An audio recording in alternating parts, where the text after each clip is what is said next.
Hello friends, welcome to rock food cooking. இன்றைக்கி நம்ம சேனலில் பார்த்தீங்கன்னா ஒரு சிக்கன் சுக்கா தாங்க பார்க்க போகிறோம். வாங்க இப்போ இந்த சிக்கன் சுக்கா எப்படி செய்கிறதுன்னு பார்க்கலாம். இதுக்கு பார்த்தீங்கன்னா இந்த மாதிரி ஒரு அகலமான நான்ஸ்டிக் பேனில் நான் வந்து கடலெண்ணெய் சேர்த்துருக்கேங்க.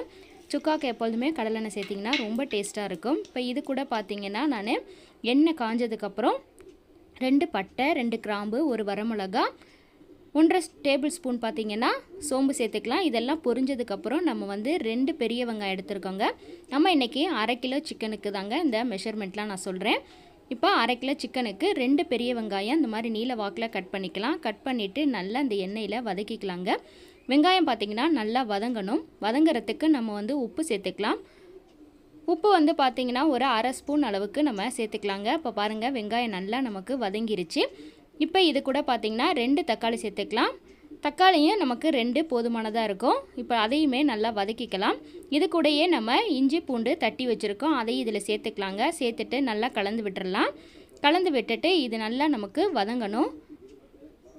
எண்ணெய் பிரிகிற அளவுக்கு நல்லா வதங்கணுங்க. பாருங்கள், இந்த அளவுக்கு வதங்கினதுக்கப்புறம் நம்ம க்ளீன் பண்ணி வச்சுருந்த சிக்கனை சேர்த்துக்கலாங்க. சிக்கன் வந்து நான் இன்றைக்கி 1/2 கிலோ எடுத்திருக்கேன்.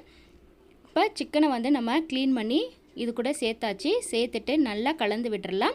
நம்ம வந்து தண்ணி எதுவுமே சேர்க்க தேவையில்லை. இந்த சிக்கன்லேயே ஆல்ரெடி நமக்கு தண்ணி பிரியும். மூடி வச்சு நம்ம அடுப்பை வந்து மிதமான தீயில் வச்சு நம்ம வேக வச்சிட்டோம்னா தண்ணி வந்து அதுலேயே நல்லா நமக்கு கிடைக்குங்க. இப்போ பார்த்தீங்கன்னா மூடி வச்சிடலாம். மூடி வச்சுட்டு அடுப்பை வந்து மிதமான தீயில் வச்சிட்டோம்னா பார்த்தீங்கன்னா 3/4 பதத்துக்கு நமக்கு சிக்கன் வெந்துருச்சு. பாருங்கள், நம்ம தண்ணி எதுவுமே ஊற்றலை. நல்லா அதுலேருந்து தண்ணியை நமக்கு அந்த சிக்கன் வேகிற அளவுக்கு கிடச்சிருச்சு. இப்போ இதில் பார்த்திங்கன்னா நம்ம மசாலா ஐட்டம்லாம் சேர்த்துக்கலாம். மசாலா பார்த்திங்கன்னா என்னென்ன சேர்த்துருக்கேன்னா மிளகாத்தூள், மல்லித்தூள், மிளகுத்தூள், கறித்தூள், கொஞ்சம் மஞ்சத்தூள் சேர்த்துக்கலாங்க. சேர்த்துட்டு நல்லா நம்ம மிக்ஸ் பண்ணிக்கலாம். இந்த தூள்லாம் பார்த்திங்கன்னா நம்ம வந்து ஒரு 2 டேபிள் ஸ்பூன் அளவுக்கு சேர்த்துருக்கோங்க. மிளகுத்தூள் மட்டும் கொஞ்சம் அதிகமாக சேர்த்துக்கோங்க. அவங்கவுங்க காரத்துக்கேற்ப மிளகுத்தூள் சேர்த்துக்கோங்க. சேர்த்துட்டு நல்லா கலந்து விட்டுடலாம்.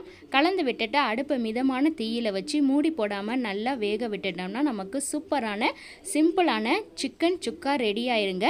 பாருங்கள், நல்லா எண்ணெய் பிரிகிற அளவுக்கு நல்லா குக்காகி வந்துருச்சு. அவ்வளோதாங்க, ரொம்ப ரொம்ப சூப்பரான டேஸ்டான சிக்கன் சுக்கா தயாராகிடுச்சு. இப்போ இது லாஸ்ட்டாக நம்ம கருவேப்பிலை, கொத்தமல்லி சேர்த்து இறக்கிட்டோம்னா நல்லா வாசனையான சிக்கன் சுக்கா ரெடி ஆகிடும். இது பார்த்திங்கன்னா நல்லா சாம்பாருக்கு, ரசத்துக்கு, தயிர் சாதத்துக்குலாம் ரொம்பவே டேஸ்ட்டாக இருக்கும். ட்ரை பண்ணுங்கள். ட்ரை பண்ணிவிட்டு உங்களோட ஃபீட்பேக்கை என்னோட கமெண்ட் செக்ஷன் சொல்லுங்கள்.